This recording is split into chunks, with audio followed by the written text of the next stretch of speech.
ಬದುಕನ್ನು ಬದುಕುವ ಸಲುವಾಗಿ ಬಂದ ನಾವು ಬದುಕನ್ನು ಕೆದಕ್ತಾ ಹೋಗ್ತೀವಿ, ಕೆದಕ್ತಾ ಇದ್ದೀವಿ. ಅಂಬೇಡ್ಕರ್ ಹೇಳ್ತಾರೆ, ಯಾಕೆ ಅಂದರೆ ಬದುಕನ್ನು ಬದುಕುವುದು ಒಂದು ಕಲೆ. ಆ ಬದುಕನ್ನು ಬದುಕುವ ಕಲೆಯನ್ನು ನಾವು ಕಲಿಯಲಾರದಕ್ಕೆ, ನಮಗೆ ಯಾರೂ ಕಲಿಸಲಾರದ ಕಾಲಕ್ಕೆ ನಾವು ಬದುಕನ್ನು ಕೆದಕ್ತಾ ಹೋಗ್ತಾ ಇದ್ದೀವಿ. ಬದುಕನ್ನು ಕೆದಕುವುದು ಒಂದು ಲೀಲೆ. ನೀವೇ ಹೇಳ್ಕೋಬಹುದು, ಬದುಕನ್ನು ಬದುಕಿದವರು ಏನಾಗಿದ್ದಾರೆ, ಬದುಕನ್ನು ಕೆದಕಿದವರು ಯಾವ್ಯಾವ ಜೈಲಲ್ಲಿದ್ದಾರೆ. ಇಷ್ಟೇ ಸಾಕು. ಎಲ್ಲರಿಗೂ ಧನ್ಯವಾದಗಳು. ಉದ್ಘಾಟನಾ ಭಾಷಣ ಅಂತ ಹೇಳಿದ್ರು ನಮ್ಮ ಶ್ರೀನಿವಾಸ ಮೂರ್ತಿ ಅವರು. ಯಾರೂ ಗಾಬರಿ ಆಗಬೇಡಿ, ನಾನು ಭಾಷಣ ಮಾಡೋದಿಲ್ಲ. ಏಕೆಂದರೆ ನಮ್ಮ ಕಾರ್ಯಕ್ರಮದ ಮೂಲ ಉದ್ದೇಶ ಕೃತಿ ಮತ್ತು ಕೃತಿಕಾರರು ಹಾಗೂ ಕೃತಿಯನ್ನು ಪರಿಚಯಿಸುವ ಇವತ್ತಿನ ಅತಿಥಿಗಳು, ಇಷ್ಟೇ. ಎಲ್ಲವೂ ಅದಕ್ಕೆ ಪೂರಕವಾಗಿ ಒಂದಷ್ಟು ನಡೀತವೆ ಅಷ್ಟೇ. ಯಾಕೆ ಆದರೂ ಕೂಡ ಯಾಕೆ ನಾನು ಇಲ್ಲಿ ನಿಮ್ಮ ಮುಂದೆ ನಿಂತಿದ್ದೀನಿ ಅಂದರೆ, ಆ ಭಾಷಣ ಮಾಡುವುದಕ್ಕಿಂತ ಹೆಚ್ಚಾಗಿ ನಿಮ್ಮನ್ನು ನಮ್ಮ ಕಾರ್ಯಕ್ರಮಕ್ಕೆ ಕನೆಕ್ಟ್ ಮಾಡುವ ಸಲುವಾಗಿ. ಹಾಗಾಗಿ ಬೇಗ ನಾವು ಪ್ರಾರಂಭಿಸ್ತೀವಿ. ಹೀಗಾಗಿ ಈಗಾಗಲೇ ನಮ್ಮ ವೇದಿಕೆಯಲ್ಲಿರುವ ಎಲ್ಲರ ಗಣ್ಯರ ಹೆಸರನ್ನು 2 ಸಾರಿ 3 ಸಾರಿ ಹೇಳಿರುವುದರಿಂದ ಮತ್ತೆ ನಾನು ಕೂಡ ಹೇಳಿ ಸಮಯ ವ್ಯರ್ಥ ಮಾಡುವ ಬದಲು ವೇದಿಕೆಯ ಮೇಲಿರುವ ಎಲ್ಲ ಗಣ್ಯರೇ, ಹಾಗೆ ವೇದಿಕೆಯ ಮುಂಭಾಗಲಿರುವ ಅತಿ ಗಣ್ಯರೇ. ಯಾರು ಗಣ್ಯರ್ಯಾರು, ಅತಿ ಗಣ್ಯರ್ಯಾರು ಇಲ್ಲಿ ಅಲ್ವಾ? ನಾವು ಗಣ್ಯರೇ. ಯಾಕೆ ನಿಮಗೆ ಅತಿ ಗಣ್ಯರು ಅಂತ ಆ ಮಾನ್ಯತೆಯನ್ನು ಕೊಟ್ಟಿದ್ದೀನಿ ಅಂದರೆ, ಗಣ್ಯರಾದ ನಾವೇ ಸುಮ್ಮನೆ ಕುಂತಿರ್ಬೇಕಾದ್ರೆ ನೀವು ಅತಿ ಗಣ್ಯರಾದ್ರು ಇನ್ನೆಷ್ಟು ಗಂಭೀರವಾಗಿ ಕುಂತಿರ್ಬೇಕಲ್ವಾ? ಅದಕ್ಕೆ ಮತ್ತೆ 2 ಪ್ರಶ್ನೆ ಅಂತ ಹೇಳಿದೆ. 2 ಪ್ರಶ್ನೆಗಳ ಮೂಲಕ ಒಂದು ಸಣ್ಣ ಪರೀಕ್ಷೆಯನ್ನು ಮಾಡುವ ಮೂಲಕ ನನ್ನ ಮಾತನ್ನ ಮುಗಿಸ್ತೀನಿ. ಈಗ ಇಷ್ಟೆಲ್ಲ ಮಕ್ಕಳು ಬಂದಿದ್ದೀರಿ. ಬಲಗಡೆ 1 ರೋ, ಎಡಗಡೆ 1. ಇಲ್ಲಿ ಎಷ್ಟು ಮಕ್ಕಳು ಇಲ್ಲೇ ಕೂತಿದ್ದೀರಿ? ಇಲ್ಲೇ ಕೂತಿರ್ಬೇಕು. ಇಲ್ಲೇ ಅಂದ್ರೆ ನಿಮ್ಮ ದೇಹ ಮಾತ್ರ ಅಲ್ಲ, ನಿಮ್ಮ ದೇಹದ ಜೊತೆ ನಿಮ್ಮ ಮನಸ್ಸು ಕೂತಿರ್ಬೇಕು.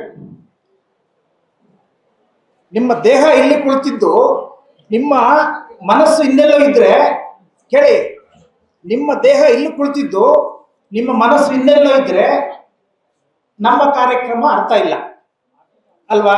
ಅದಕ್ಕೆ ನಿಮ್ಮ ಮನಸ್ಸು ಇರಬೇಕು, ನಿಮ್ಮ ದೇಹವೂ ಇರಬೇಕು. ಒಂದು ಪ್ರಶ್ನೆ. ಆನಂತರ ಎಷ್ಟು ಜನ ಇಷ್ಟಪಟ್ಟು ಕುಂತಿದ್ದೀರಿ? ಯಾಕೆಂದ್ರೆ ನಿಮ್ಮ ಪ್ರಾಂಶುಪಾಲರ ಬೈಕೆಲ್ಲ ಕುಳಿತಿದ್ರೆ ಅವ್ರು ನಮಗೆ ಬೇಕಾಗಿಲ್ಲ. ನಿಮ್ಮ ಲೆಕ್ಚರರ್ಸ್ ಮೆಚ್ಚೋ ಬೈಕ್ ಬಂದಿದ್ರೆ, ನಿಮ್ಮ ಕ್ಲಾಸ್ ಇವ್ರು ಇರ್ತಾರಲ್ಲ ರೆಪ್ರೆಸೆಂಟೇಟಿವ್ಸ್, ಅವ್ರಿಗೋಸ್ಕರ ಅಲ್ಲ, ನಿಮಗೋಸ್ಕರ ನೀವು ಎಷ್ಟು ಜನ ಇಷ್ಟಪಟ್ಟು ಕೂತಿದ್ರಿ, ಎಷ್ಟು ಜನ ಕಷ್ಟಪಟ್ಟು ಕೂತಿದ್ರಿ? ಯಾಕೆ ಈ ಪ್ರಶ್ನೆಯನ್ನು ಕೇಳ್ತೀನಿ ಅಂದ್ರೆ, ನೀವು ನೋಡಪ್ಪ, ಇಲ್ಲಿ ನನಗೆ ಗೊತ್ತು, ನೀವು ಇಲ್ಲಿ ಇಷ್ಟಪಟ್ಟು ಕುಳಿತಿದ್ರೆ ನಿಮ್ಮ ಕುರ್ಚಿ ಇದೆಯಲ್ಲ ಅದು ನಿಮಗೆ ಸುಪ್ಪತ್ತಿಗೆ ಆಗುತ್ತೆ. ಅದೇ ನೀವೇನಾದ್ರೂ ಕಷ್ಟಪಟ್ಟು ಕುಂತಿದ್ರೆ ಅದು ಮುಳ್ಳಾಗುತ್ತೆ, ನಿಮ್ಮನ್ನ ಕೂರಕ್ ಬಿಡೋದಿಲ್ಲ. ಇಲ್ಲಿ ಏನ್ ನಮ್ಮ ಮಾಡ್ತಾ ಇದ್ದಾರೆ ಕೇಳೋದಿರ್ಲಿ, ಎಷ್ಟೊತ್ತು ಮುಗಿದ್ರು ಸಾಕು ಅನ್ಸುತ್ತೆ. ಆದ್ರೆ ಇಷ್ಟಪಟ್ಟು ಕುಂತಿದ್ರೆ ಇನ್ನೂ ಅಷ್ಟು ಬೇಗ ಮುಗಿದೋಯ್ತಾ ಅನ್ಸ. 2 ಅನುಭವನು ನೀವೇ ಅನುಭವಿಸ್ತೀರಿ. ಕಷ್ಟಪಟ್ಟು ಕುಂತ್ರೇನು ನಿಮಗೆ ನೀವೇ ಕಷ್ಟವನ್ನು ಅನುಭವಿಸ್ತೀರಿ.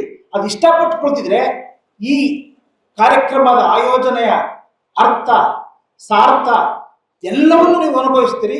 ಆ ಸುಖವನ್ನ ನೀವೇ ಅನುಭವಿಸಿ, ಅದು ನಿಮ್ಮ ಬದುಕಿನ ಇವತ್ತಿನ ಈ ಕಾರ್ಯಕ್ರಮ ಇದೆಯಲ್ಲ, ಈ ಕ್ಷಣ ನಿಮ್ಮ ಬದುಕಿಗೆ ಒಂದು ಭವ್ಯತೆಯ ಮೆಟ್ಲಾಗುತ್ತೆ. ಅದರಲ್ಲಿ ಯಾವುದೇ ಅನುಮಾನವಿಲ್ಲ. ನೀವು ಇಷ್ಟಪಟ್ಟು ಕುಂತಿದ್ರೆ ಯಾಕೆ?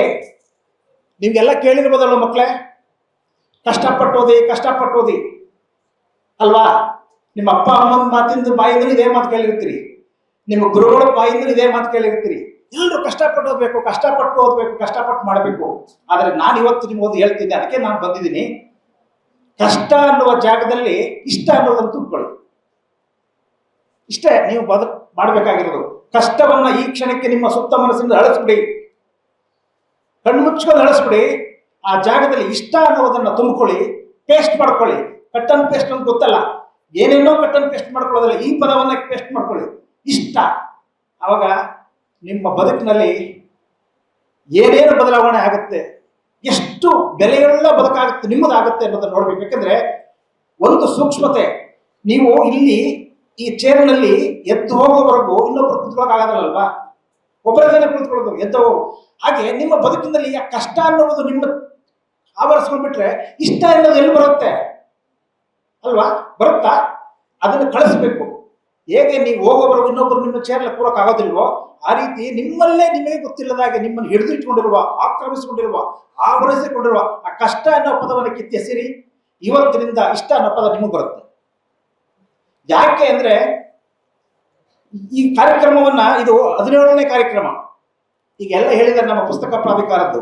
ಅದರ 2 ಯೋಜನೆ, ಒಂದು ಮನೆಯ ಅಂಗಳದಲ್ಲಿ ತಿಂಗಳ ಪುಸ್ತಕ, ಮತ್ತೊಂದು ಮನೆಯ ಒಂದು ಗ್ರಂಥಾಲಯ. ಯಾಕೆ ನಾವು ಇದನ್ನು ಮಾಡ್ತಾ ಇದ್ದೀವಿ ಅಂದ್ರೆ, ಇದು ನಾನು ಪುಸ್ತಕ ಪ್ರಾಧಿಕಾರದ 10ನೇ ಅಧ್ಯಕ್ಷ. ಈಗ 10ನೇ ಅಧ್ಯಕ್ಷನಾಗಿ ಅಲ್ಲೇ ಕುಳಿತು ಅಲ್ಲೇ ನಾನೇನ್ ಮಾಡ್ಕೊಂಡು ಹೊರಡಬಹುದಾಯ್ತು. ಆದ್ರೆ ಯಾಕೆ ನಿಮ್ಮ ಪ್ರತಿಯೊಂದು 17ನೇ ಕಾರ್ಯಕ್ರಮ ಅಂದ್ರೆ 17 ಕಾಲೇಜುಗಳನ್ನ ನಾವು ದಾಟಿ ದಾಟಿ ದಾಟಿ ನಿಮ್ಮ ಕಾಲೇಜಿಗೆ ಬಂದಿತ್ತಿರೋದು. ಇದು ನಿಮ್ಮ ಅಂಗಳ. ಯಾಕೆ ಇದು ನಮಗೆ ಬಹಳ ಮುಖ್ಯ ಅಂದ್ರೆ, ನಾನು ನನ್ನ ಕಚೇರಿಯಲ್ಲಿ ಕುಳಿತು ಏನನ್ನೋ ಮಾಡುವುದು ನನಗೆ ಮುಖ್ಯ ಅಲ್ಲ. ಇಲ್ಲಿ ನಿಮ್ಮ ಮನಸ್ಸುಗಳ ಜೊತೆ ಮಾತನಾಡುವುದು, ನಿಮ್ಮ ಮನಸ್ಸನ್ನ ಮುಟ್ಟುವುದು, ನಿಮ್ಮ ಮನಸ್ಸನ್ನ ತಟ್ಟುವುದು ನನಗೆ ಬಹಳ ಮುಖ್ಯ. ಅದಕ್ಕೋಸ್ಕರವಾಗಿ ನಾವು ಇಲ್ಲಿ ಬಂದಿದ್ದೀವಿ. ಯಾಕೆ ನಾವು ಪುಸ್ತಕಗಳನ್ನು ಓದಬೇಕು, ಯಾಕೆ ನಾವು ಪುಸ್ತಕಗಳನ್ನ ಒಪ್ಕೊಳ್ಬೇಕು, ಯಾಕೆ ನಾವು ಪುಸ್ತಕಗಳು ಒಪ್ಕೋಬೇಕು ಅಂದ್ರೆ, ಅದಕ್ಕೆ ನಾವು ಒಂದು ಮಾತನ್ನ ನಿಮ್ಗೆ ಹೇಳಿ ಅರ್ಥ ಆಗುತ್ತೆ. ಯಾಕೆ ನಾವು ಈ ಕಾರ್ಯಕ್ರಮವನ್ನು ಹಾಕೊಂಡ್ವಿ ಅಂತಂದ್ರೆ, ಅಂಬೇಡ್ಕರ್ ಅವರ ಹೆಸರನ್ನೆಲ್ಲ ಕೇಳಿದ್ರಲ್ವಾ. ಅಂಬೇಡ್ಕರ್ ಅವರು ಬಹಳ ವರ್ಷಗಳ ಹಿಂದೆ ಒಂದು ಮಾತನ್ನು ಹೇಳ್ತಾರೆ, ನೀನು 2 ರೂಪಾಯಿಗಳನ್ನ ಸಂಪಾದನೆ ಮಾಡಿದ್ರೆ 1 ರೂಪಾಯಿಯನ್ನ ಆಹಾರಕ್ಕೆ ಬಳಸು. ಅದು ನಿನ್ನ ಈ ಭೂಮಿಯ ಮೇಲಿನ ನಿನ್ನ ಅಸ್ತಿತ್ವಕ್ಕೆ ಕಾರಣ ಆಗುತ್ತೆ. 2 ರೂಪಾಯಿ ಸಂಪಾದನೆ ಮಾಡಿದ್ರೆ 1 ರೂಪಾಯಿನ ಆಹಾರಕ್ಕೆ ಬಳಸು. ಅದು ನಿನ್ನ ಬದುಕಿನ ಅಸ್ತಿತ್ವಕ್ಕೆ, ಈ ಭೂಮಿಯ ಮೇಲೆ ಬಂದಿದೀವಲ್ಲ ನಾವು, ಅಸ್ತಿತ್ವ ಕಾರಣ ಆಗುತ್ತೆ. ಮತ್ತೆ 2 ರೂಪಾಯಿ ಇದೆಯಲ್ಲ, ಅದನ್ನ ಪುಸ್ತಕಕ್ಕೆ ಬಳಸು, ಪುಸ್ತಕ ಕೊಂಡ್ಕೋ. ಯಾಕೆ ಅಂದ್ರೆ ಅದು ನಿನ್ನ ಬದುಕಿನ ಬೆಳಕಾಗುತ್ತೆ. ಆಗ ಯಾರದೋ ಜ್ಯೋತಿ ನಿನಗೆ ಬೇಕಾಗಿಲ್ಲ, ಯಾರದೋ ಟಾರ್ಚಲ್ಲಿ ನೀನು ನಡಿಬೇಕಾಗಿಲ್ಲ, ನಿನಗೆ ನೀನೇ ಟಾರ್ಚ್ ಆಯ್ತೀಯ. ಇದು ಅಂಬೇಡ್ಕರ್ ಅವರು ಹೇಳೋದು. ಮತ್ತೆ ಹೇಳ್ತಾರೆ, ಯಾಕೆ ಪುಸ್ತಕವನ್ನೇ ನೀವು ಆಶ್ರಯ ಮಾಡಬೇಕು ಅಂದ್ರೆ, ಮಕ್ಕಳೇ ನಿಮಗೆ ನೇರವಾಗಿ ಹೇಳ್ತೀನಿ, ನಾವೆಲ್ಲರೂ ಬಂದಿರೋದು ಬದುಕನ್ನ ಬದುಕುವ ಸಲುವಾಗಿ. ಬದುಕನ್ನ ಬದುಕುವ ಸಲುವಾಗಿ ಬಂದ ನಾವು ಬದುಕನ್ನ ಕೆದಕ್ತಾ ಹೋಗ್ತೀವಿ, ಕೆದಕ್ತಾ ಇದ್ದೀವಿ. ಅಂಬೇಡ್ಕರ್ ಹೇಳ್ತಾರೆ, ಯಾಕೆ ಅಂದ್ರೆ ಬದುಕನ್ನ ಬದುಕುವುದು ಒಂದು ಕಲೆ. ಆ ಬದುಕನ್ನ ಬದುಕುವ ಕಲೆಯನ್ನ ನಾವು ಕಲಿಯಲಾರದಕ್ಕೆ, ನಮಗೆ ಯಾರು ಕಲಿಸಲಾರದ ಕಾಲಕ್ಕೆ ನಾವು ಬದುಕನ್ನ ಕೆದಕ್ತಾ ಹೋಗ್ತಾ ಇದ್ದೀವಿ. ಬದುಕನ್ನ ಕೆದಕುವುದು ಒಂದು ಲೀಲೆ. ನೀವೇ ಹೇಳ್ಕೋಬಹುದು, ಬದುಕನ್ನ ಬದುಕಿದವರು ಏನಾಗಿದ್ದಾರೆ, ಬದುಕನ್ನ ಕೆದಕಿದವರು ಯಾವ್ಯಾವ ಜೈಲಲ್ಲಿದ್ದಾರೆ. ಇಷ್ಟೇ ಸಾಕು. ಇದಕ್ಕೋಸ್ಕರವಾಗಿ ಅಂಬೇಡ್ಕರ್ ಹೇಳ್ತಾರೆ, ಯಾಕೆ ಅಂದ್ರೆ ಬದುಕನ್ನ ಬದುಕುವ ಕಲೆ ಇದೆಯಲ್ಲ, ಅದು ಎಷ್ಟು ಸುಲಭವೋ ಅಷ್ಟೇ ಕಷ್ಟ. ಅವ್ರು ಹೇಳ್ತಾರೆ, ಅಂಬೇಡ್ಕರ್ ಅವರು ಬಹಳ ಮುಂದುವರೆದು, ಈ ಬದುಕನ್ನ ಬದುಕುವ ಕಲೆಯನ್ನ ನಮ್ಮ ಗುರುಗಳು, ನಮ್ಮ ಟೆಕ್ಸ್ಟ್ ನಮಗೆ ಕಲಿಸಲ್ಲ, ಅದನ್ನ ಬಿಟ್ಟು ಎಲ್ಲವನ್ನೂ ಕಲಿಸುತ್ತೆ. ಯಾಕೆ ನಮ್ಮ ಗುರುಗಳು ನಮಗೆ ಕಲಿಸಲ್ಲ ಅಂದ್ರೆ, ಅವ್ರ ಗುರುಗಳು ಅವರು ಕಲಿಸಿಲ್ಲ. ಆಮೇಲೆ ನಿಮ್ಮ ತಂದೆ ತಾಯಿ ಕೂಡ ನಿಮಗೆ ಕಲಿಸಲ್ಲ ಬದುಕನ್ನ ಬದುಕುವ ಕಲೆಯನ್ನ, ಬದುಕನ್ನು ಎದುರಿಸುವ ತಾಕತ್ತನ್ನ. ಯಾಕೆ ಅಂದ್ರೆ ಅದ್ರ ಬಗ್ಗೆ ಎಲ್ಲ ಕೊಡ್ತಾರೆ ನಿಮಗೆ. ಒಳ್ಳೆ ಬಟ್ಟೆ ಕೊಡ್ತಾರೆ, ಒಳ್ಳೆ ಕಾಲೇಜಿಗೆ ಸೇರಿಸ್ತಾರೆ, ಒಳ್ಳೆ ಸೈಟ್ ಕೊಡ್ತಾರೆ, ಒಳ್ಳೆ ಮನೆ ಕಟ್ಕೊಡ್ತಾರೆ, ಒಳ್ಳೆ ಮದುವೆ ಮಾಡ್ತಾರೆ. ಆದ್ರೆ ಬದುಕನ್ನ ಬದುಕುವ, ಬದುಕನ್ನ ಎದುರಿಸುವ ಕಲೆ ಅವರು ಕಲಿಸಲ್ಲ. ಯಾಕೆಂದ್ರೆ ಅವರ ತಂದೆ ತಾಯಿಗಳು ಅವರು ಕಲಿಸಿಲ್ಲ. ಇದು ನನ್ನ ಮಾತಲ್ಲ, ಅಂಬೇಡ್ಕರ್ ಅವ್ರ ಮಾತು. ಆದ್ರೆ ಈ ಬದುಕನ್ನ ಬದುಕುವ ಕಲೆಯನ್ನು ಯಾರೂ ಹೇಳಿಕೊಡದೇ ಇದ್ರು, ಯಾರೂ ಕಲಿಸದಿದ್ರು, ಈ ಪುಸ್ತಕಗಳು ಕಲಿಸ್ತವೆ. ಪುಸ್ತಕಗಳು ನಿಮ್ಗೆ ಹೇಳ್ತವೆ. ಅದಕ್ಕೆ ನೀವು ಪುಸ್ತಕ ಓದಿ ಅಂತ ಹೇಳ್ತಾರೆ. ಈ ಪುಸ್ತಕ ನಮಗೆ ಏನೆಲ್ಲ ಕೊಟ್ಟಿದೆ ಅಂದ್ರೆ, ಒಬ್ಬ ಗಾಂಧೀಜಿಯನ್ನ ಕೊಟ್ಟಿದೆ, ಗೊತ್ತಾ ನಿಮಗೆ? ಗಾಂಧೀಜಿಯವರು ಜಾನ್ ರಸ್ಕಿನ್ ಅಂಟು ದಿಸ್ ಲಾಸ್ಟ್ ಅಂತ ಸಣ್ಣ ಪುಸ್ತಕವನ್ನು ಓದ್ತಾರೆ. ಆ ಕ್ಷಣದಲ್ಲಿ ಅವರು ಗಾಂಧೀಜಿ ಆಯ್ತಾರೆ. ಅಲ್ಲಿವರು ಗಾಂಧೀಜಿ ಅಲ್ಲ.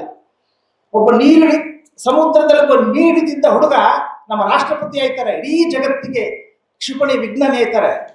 ಅವರು ಪುಸ್ತಕದಲ್ಲೇ ಬಂದ ಭಾಗ್ಯ ಅವರೇ ಅಬ್ದುಲ್ ಕಲಾಂ. ಅಂಬೇಡ್ಕರ್, ಇದ್ರ ಬಗ್ಗೆ ನಿಮಗೆ ಗೊತ್ತೇ ಇಲ್ಲ. ಇದೆಲ್ಲವೂ ಬಂದಿದ್ದು ನಮಗೆ ಪುಸ್ತಕಗಳ ಭಾಗ್ಯವೇ. ಹಾಗಾಗಿ ನೀವು ಯಾರು ಕೂಡ ಗಾಬರಿ ಆಗಬೇಡಿ. ಇವರೆಲ್ಲರೂ ಆಕಾಶದಿಂದ ಇಳಿದು ಬಂದವರೇನಲ್ಲ. ಬುದ್ಧ, ಬಸವ, ಗಾಂಧಿ, ಅಂಬೇಡ್ಕರ್ ಅಲ್ವಾ?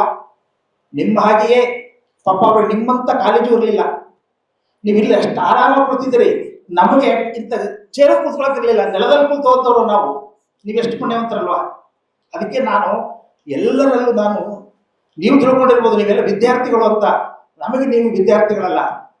ಈ ಕಡೆ ಇದ್ದಾರಲ್ಲ, ಇಲ್ಲಿ ನಾನು ಒಬ್ಬ ಮದರ್ ತೆರೆಸಾ ಕಾಣ್ತಾ ಇದ್ದೀನಿ ನಿಮ್ಮಲ್ಲಿ, ಒಬ್ಬ ಅಕ್ಕ ಮಹಾದೇವಿಯನ್ನ ಕಾಣ್ತಾ ಇದ್ದೀನಿ,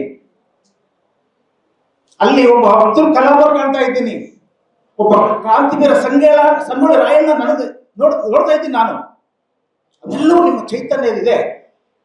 ಆದರೆ ನಮಗ್ ಗೊತ್ತಿಲ್ಲ ನಮ್ಮೊಳಗಿನ ಚೈತನ್ಯ ಏನು, ನಮ್ಮೊಳಗಿನ ಬೆಳಕು ಏನು ಅನ್ನೋದು ನಮಗ್ ಗೊತ್ತಿಲ್ಲ.